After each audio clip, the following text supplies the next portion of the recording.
And if it didn't, then the stock market was not so loony to keep rising. But it did, and so when the stock market finally recognized that it had, it reflected that real estate trouble. But why it took as long as it did, I have no idea. I think a lot of people buy and sell shares on when I surf around the web looking at people who give advice on stocks, I'm appalled. I mean, this is just egregious nonsense and obvious nonsense in most cases.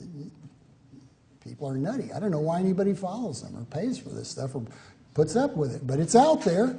So the stock market's full of a lot of loony stuff. Although, economists for years said it's efficient markets, blah, blah, blah. Every scrap of good information is incorporated instantly into the stock price.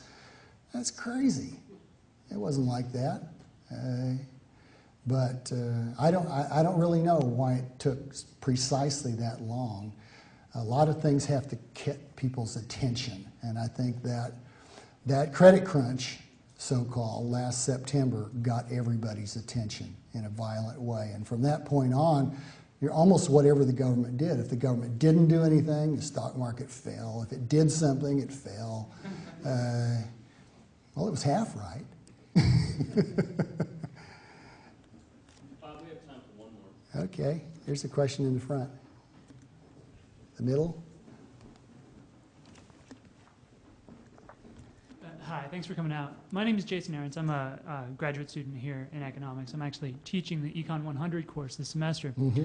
One of the boogeymen of macroeconomics that we talk about sometimes is the downward spiral of deflation. Yeah. Right?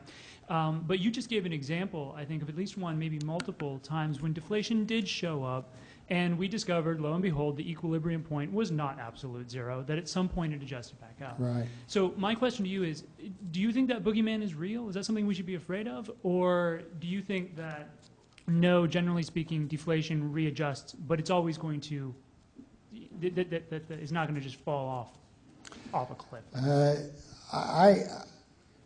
I think the mainstream economics profession has a phobia about deflation that is irrational. Because most economists think you should never have any deflation ever for any reason, and that's clearly wrong. We had long-run in deflation in the United States from 1865 to 1898. Almost every year the price level fell, and that was a period of most rapid growth of overall GDP in our history. GDP grew about 4% per annum on average. So we had very rapid economic growth with secular deflation. Now, so deflation can be fine if it's slow enough and if it's the product of growing productivity. Okay?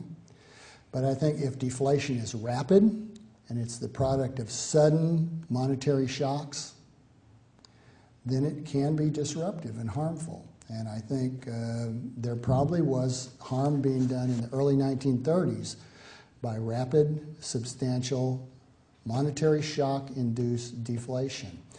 And by the way, what the Fed did then, the monetarists all blamed the Fed for that by saying that it should have taken more active measures to keep that from happening. But the Fed was actually taking positive measures. It was always acting, adding to its portfolio, injecting funds.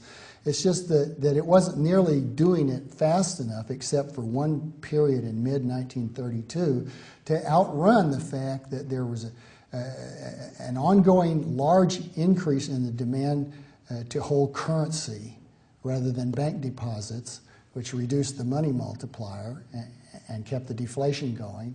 And all these bank failures encouraged the people to withdraw their money and to use cash instead of bank deposits. So I think there was a situation then, and that's where, by the way, I part company with at least some of my Austrian friends who poo-poo this and think, oh, the more deflation, the better. I don't believe that. I think this secondary deflation that some economists have discussed including, by the way, Irving Fisher, who I believe coined the phrase, can do harm.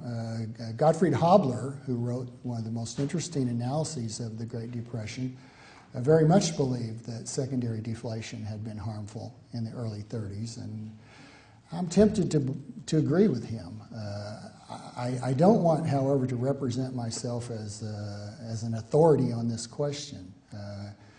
I would suggest you take it up with Larry White, who's on the faculty here at GMU, or some of the others who are more authoritative on that matter than I am. Okay, thank you very much for coming.